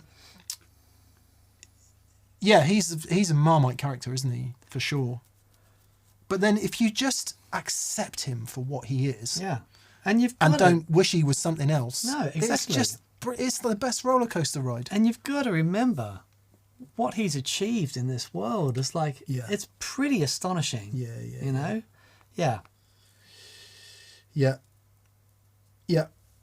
Anyway, so ATB Pop does have a question. Have you ever messed around with or seen any rubber bridge guitars? I've seen everyone from Taylor Swift to Ariel Posen playing them. Rubber bridge. I had to Google it. Right. Apparently there's a trend resurfacing guitars with rubber bridges. Not unlike, Dan, this, your favourite string mute. Now, a rubber bridge guitar, from what I can gather, has an entirely rubber bridge.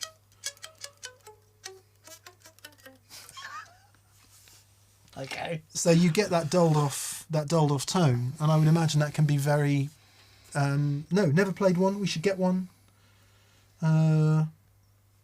Remember that pedal show, never knowingly first. So anything like this that you've seen everyone else, we will know nothing about it. So let us know. Rubber bridge guitar. Here we go. Oh. I just want to say, like Lions, man, thank you for your comment. I'm so sorry to hear you had to lose your dog. That sucks, and we feel the love, man. So sending our love to you. That's. Oh, mate. Yeah. Oh. Boy, oh boy. Yeah. Anyway, rubber quick. Cheer us Rubber up. bridges. Rubber bridges. Rubber bridges. Rubber bridges. Yeah, we should get one.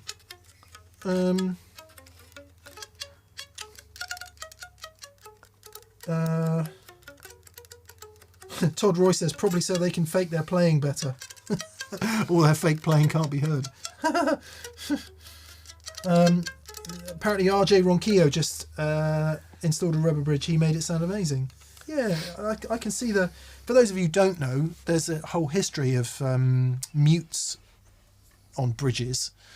Everything from, the original Music Man bass had a mute on the bridge, and it was a Fender thing as well. So, but to have it as the bridge of the guitar, bridge. The whole thing? Yeah, well, it's not... I mean, at no point are you expecting to sound like Angus Young. It's a different thing, isn't it? Okay, I've got to try one on Telecaster. There's also... I watched Martin... famous jazz guitar player, Martin... Taylor, do a thing at Ronnie Scott's one night where he got a bit of... card? Cigarette... matchbox, and put it through the strings. Put it through the strings, and then made it sound like a steel drum. So it's about effect, isn't it? And that was pretty cool. Yeah, but see, he could take that out of his strings and return to being a normal guitar. Yeah, so, yeah. Okay, let's try it. Apparently, Jeff Tweedy of Wilco is a huge proponent of rubber bridge guitars, says Tom Frank. Okay. Look up the Reuben Cox of Old Guitar Shop. He's the manufacturer of this. Ranzer says, can't believe you didn't ask Paul about Tonewood. He was begging to ask about this. We just did not have the time to get into that. The thing is, right, with that debate, there's nothing that Paul could say that's going to convince the non-wood people that there's any truck in it. So it's like, let's all move on. Nobody cares. Well, you do care, but if you don't believe it or you can't hear it, no one telling you that you should be able to, is going to make any difference. No amount of scientific proof in either direction is going to make the two camps come together. It's like, I don't know, it feels like politics to me. Okay. It feels like... So what I've vowed to do is to try not to make any more assertions that this sounds like this or this sounds like that. Okay, right. Just to not anger anybody. Sure. But it would be good to get Paul's thoughts on it, just not here. He can do that on his own channel. Sure. It's such a bonkers thing. It's like asking a chef, does lamb taste different from beef? And he's just going to look at you Like you're a crazy like person. you're a crazy person. And if you ask PRS that question, that's exactly the response. He's going to be, what do you mean wood doesn't make any difference in a guitar? It just doesn't, it won't compute to him at all. So, anyway. There you go. Leidenberg says, all you hear is not all there is to hear. It's that simple. That's very interesting. Thank you, Leyland. That is profound. Yeah, very good. Very good. Profound. Anyway, sorry, I've probably just lit it all up again. I'll let it down.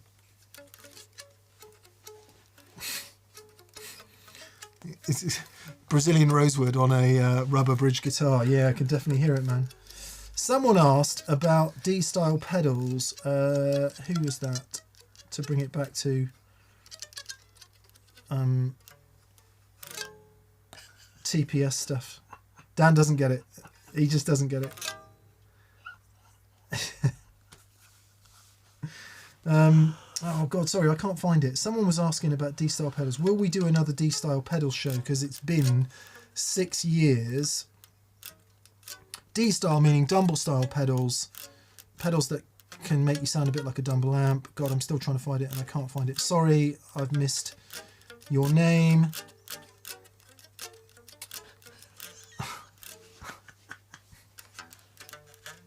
The answer is yeah, we might actually.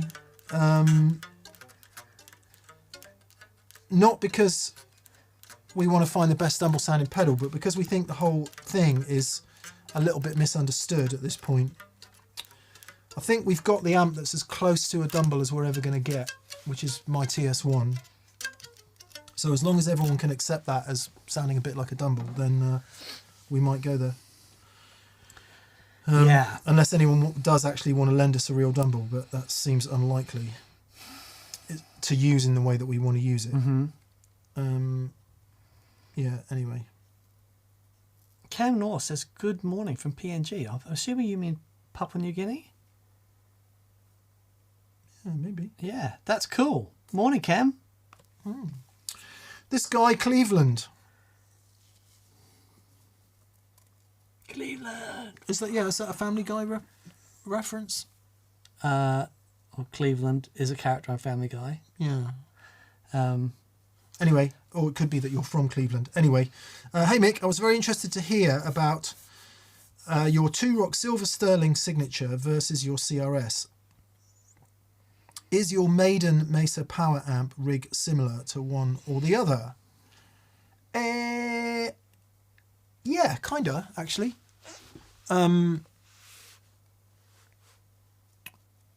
So Silver Sterling signature is 2-Rock's take on the Dumble steel string Singer, made famous by plenty of people, but chiefly Stevie Ray Vaughan, I guess we could say. Stevie's, I believe, was a 150 watt version. okay.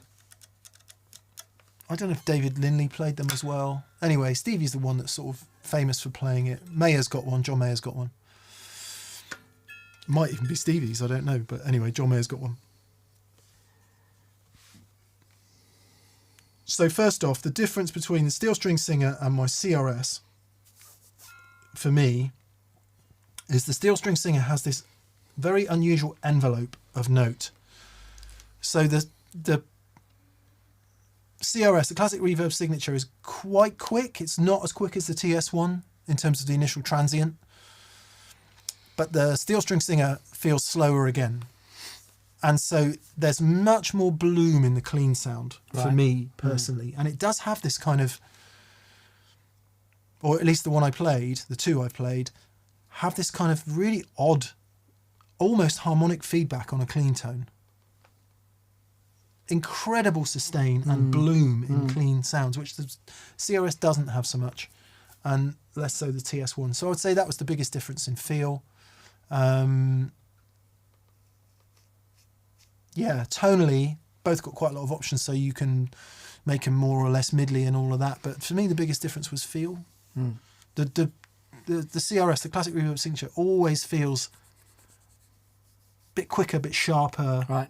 bit more classic Fender black panel, and the steel string singer always feels more Dumble to me. Right. But, yeah, I don't know. Too many generalizations there, really. All depends on your pick attack. All depends on your guitar. All depends how hard you're running it. The CRS in particular is a phenomenally versatile amp. So yeah. If you're thinking about which one to buy, I couldn't. You'd have to play them. Yeah. You'd have to play them. Yeah. Shatman 2. 'Cause I'm a shat man. 'Cause I'm a shat man. There you go. I can see you adopting the mute as your new thing, Dan. I'm going to try swapping the bridge around and putting the mute on this side to mute that stuff. I'm going to see if that can work. But I do.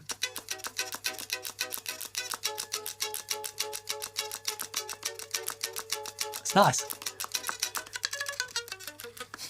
You don't get it, do you? At all. Okay, somebody please send some examples of great muted sounds. No, it's this thing. It's this thing.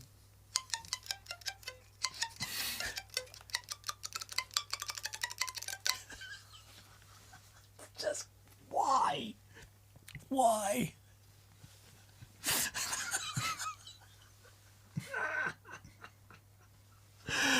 Oh my goodness.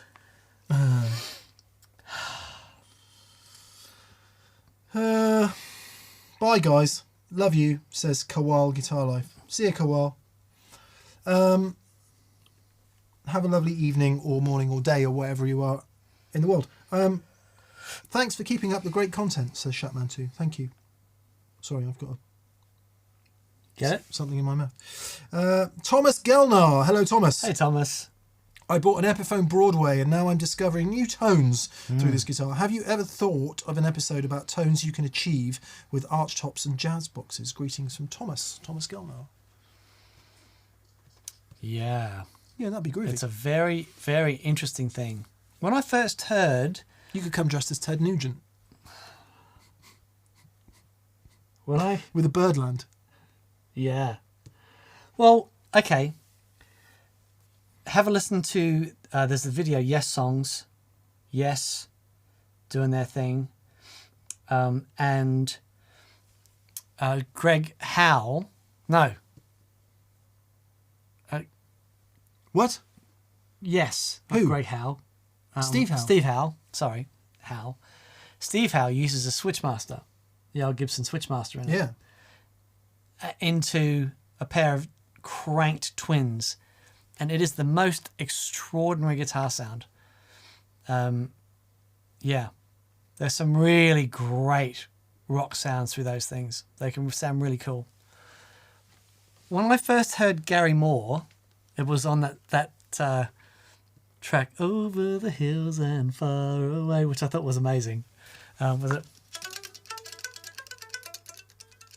That thing. And on the cover of that album, he's got I think it's an old ES175, big arch top thing. Yeah. And I thought, how does he get that sound from an arch top? Yeah. Obviously, He probably wasn't playing wasn't it on that playing an song. arch top, Yeah, yeah. but you know, I thought that was a very cool thing. But yeah, James Bay, when we saw him and he's using that Epiphone New Century. that thing that Or with the indeed single Century. P90. He got an amazing sound out of that thing. Some really cool, unique tones to be had out of archtop guitars. Yeah, I love them. I love them when they're right on the edge. Yeah, So loud enough to just be feeding back when you want it, but not uncontrollable. And which then isn't necessarily very loud. Yeah, it depends. It depends on the guitar, how stiff Yeah, it is, yeah. where it resonates, how much bass you've got in the sound. And then if you get into all that stuffing business, which we are not doing. Indeed. But yeah, that would be cool. I would Be enjoy fun. that. Yep. Not least because I want to put a really good ES175 into Dan's hands and then just watch Don't, him it'll end struggle me. for the next months. Yeah, that'll be fun. We've got to get you one of those, mate. We just have to. Yeah, I would. Yeah, I would love one. I would love one. Now I'm thinking about it. Yeah. I mean, as a sort of, slightly cruel psychological experiment, That's better. there's no guitar yet that's come along that Dan will choose over his telly. He just never will. Doesn't matter what it is. Even his old Les Paul Jr. loves the sound of it, thinks it's great. His Les Paul, anything else, if you tell Dan to pick up a guitar, he's going to pick up a telly every day of the week. Mm-hmm. I don't suppose an ES-175 or similarly good guitar you can play jazz on. You can play jazz on any guitar. Guitar that's primarily associated with jazz would change that. But I wonder if you would choose it for the jazz playing. Or if you'd be like, nah, telly, I just want my telly. See, yeah. It would be, I don't know. Every time I play you a 335 on the neck pickup, I'm like, this is it. Why don't I have this guitar? Why don't I have a guitar that can do this? Because at the moment, I do not have a guitar that can do that. No, you don't have any guitars with air in them apart No. from your Aria, do you? No. And the Aria is great, but it's not. It's not that. It's not that. Yeah. Hello, lads, says Dustin Thiessen from Canada.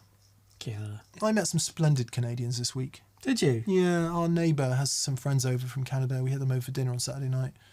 And, just splendid humans.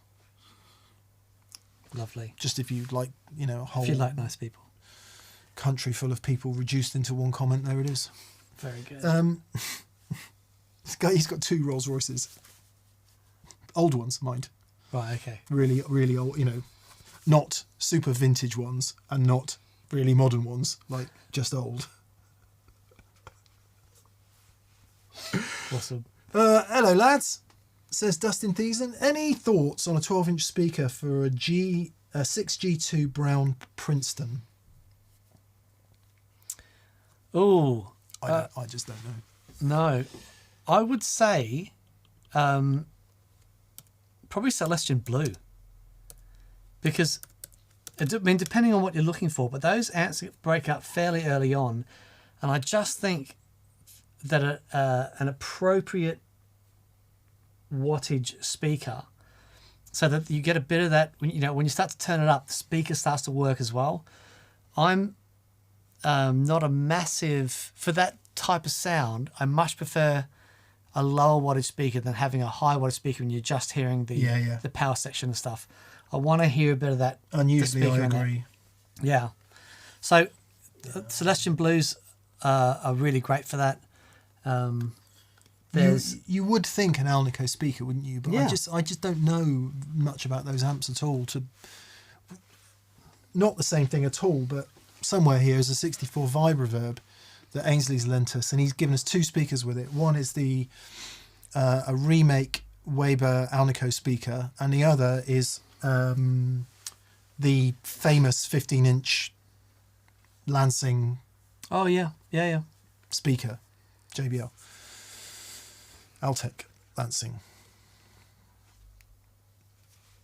I dislike both speakers equally. Nice. So it's a crapshoot, isn't it? Yeah. Unless you get them all in there and have a listen. Yeah. So yeah, probably many more people far better qualified than us to answer that. Yeah. There's what are the Alnico Jensens? Blackbird. I think one of those might work. There's also places like guitar warehouse speakers. Yeah, WGS. WGS. They have some fantastic options. I bought some of the 10-inch Alnicos from WGS for my AC10 Twin, and man, they sound amazing. So, yeah, there are other speaker companies out there with some really nice options. WGS is a really good one. Who's some other ones? Weber. Yeah, the Weber speakers are great. Yeah, the Cannabis Rexes. Cannabis Rex, really cool. There's a lot of great speakers out there. George Alessandro is the man. Right. Or Jorge. I don't know if he's Jorge or I don't know if he's George. Whatever he is, he's the man. Alessandro. Yeah.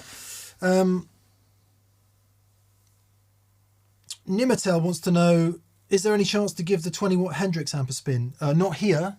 We're not set up for recording guitar amps here, but we have used it in a couple of upcoming videos, and I think we will get into it a bit because it is a super interesting amp. Very interesting. Yeah, I like it. We've tried it through a couple of different cabs now, and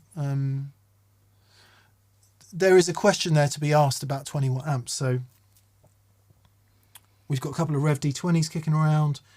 We've got the Tone King Imperial Mark II, which is 20 watts. Mm-hmm. 20 watts is starting to feel like... J20. Yes. Is that actually 20 watts? Yeah. Yeah, 6v6, 6L6s in it. You think it's louder? It's way louder.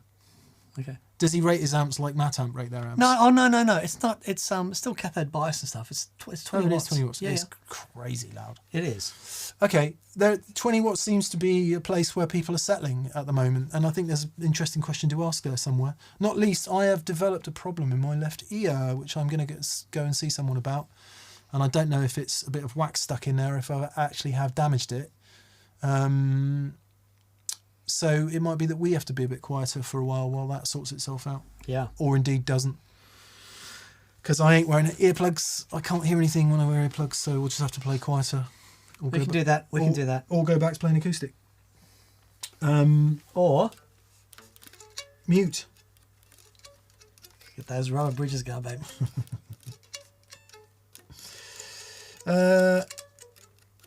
Yeah, so we will. We'll have a listen to those amps. I think that's an interesting question. Once I work out what's going on with my ear.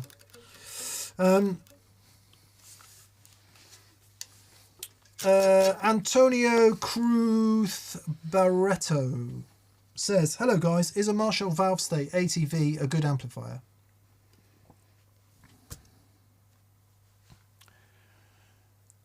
Yes. Good. Would we use one? No. Why? Because we're lucky enough to have amps that we would regard as better. But it all depends where you are in your playing journey. If you don't have an amp yet and you want to spend a sensible amount of money to make yourself louder and get into electric guitar, any good guitar player is going to make that amp sound good. Yeah. Really totally. good. Are they reliable? We think so. Mm-hmm. Millions sold. Yep. Around the world. I don't know about the ATV, but Marshall Valve States in general. Yeah, so... Yeah, we're... Oh, God, how do you say this without sounding like an asshole? At our point in our guitar journey, we're past that because we've got all this stuff, which is insane. But if you're at an earlier point and you want a good, reliable amp with volume to get you heard, go for it if it's a good price. What's a Valve State like compared to a vintage modern, as in price-wise? Much cheaper. And remember, Valve State's got a tranny back end. Yeah. I was just trying to remember the price difference because the vintage Colossal. modern. Right. Okay. All right. Yeah. The vintage modern I remember still being very reasonable, but anyway, yeah, cool. Yeah. I'd be really interested to hear how you got on with it. Yeah. So, yeah. If you can find one. Yeah, you're talking couple hundred. Oh, okay. All right. Yeah. Right. Yeah. Okay. For a used one, by the looks of things. Right. Maybe a little bit more than that. No, even less than that. Okay. Yeah. Cowbell Studios has said, I'd rather have a PV Bandit 112. PV Bandits were great. They were great amps. So, maybe worth having a look at those as well. But yeah, Valve States. Yeah, also, actually, more usefully, check out the Orange Crush series as well. Oh, there you go. Yeah, a lot of time for the most recent Orange Crush tube amps. The 120, if you can stretch to it, is is killer. I would have that over a Marshall valve style. Yeah. We've got an orange cross at the office in Swindon, and use it every day, and it sounds great, and it's reliable, and it's consistent. There you go. Yeah. Great. Really good. Yeah. Nice. Okay. Solid state Randalls will do the same, says David Michelle. Mm-hmm. Yeah. I think it is about availability. How hard is it to get your hands on it? Is it the right price? Yeah. Because truthfully, it doesn't really matter what it is. What matters is you get it and you play it, and you learn how it works, and you learn how to get your sound, or whichever sound you're going for, through it. And those hours in that's all part of the learning, and it's so worth it to put those hours in, because then you develop this. Yep. Your whole way that you speak with the guitar, and that's more valuable than what it says on the badge. And I know that's us saying that. We cover all this stuff and we've been crazy about it for years, but at the end of the day, when there's a performance or a rehearsal or a gig or whatever, for those few minutes that you're engaged in actually making music, it just, all that stuff ceases to matter. Yeah. So it's about getting to that point, and if that amp helps you get to that point, great. Fantastic. Go for it. Yep. Go Very for it. good. Very good. Yeah. Yes. Okay, everyone. Thank you for being here. Yeah, indeed. We've somehow finished on time, Dan. Amazing. I'm just going to check that we do actually have all the super chats. Oh, Paul Matulovic. He says, "Evening, gents. See you soon." Yeah, we'll see you on Friday, Paul. Can't wait. Awesome. It's going to be great. Can't wait. Yeah. Great. Awesome. Okay. Second note says, just ask Dave Simpson about solid state amps. Do that. Yeah, there you go. Absolutely do that. Cool. All right, everyone. Thank you for being here. We'll see you on Friday with a video about giant reverbs done Frankenstein way. Like, you remember when Dan built the board with the crazy deconstructed multi-head tape delay? He's done it with modern silly reverbs. Silly. Very silly. With apologies for the term silly. Massive reverb, shall we say. Groovy. You're just getting ready to pluck us out, aren't you? See you next week. Thank you for being here, everyone.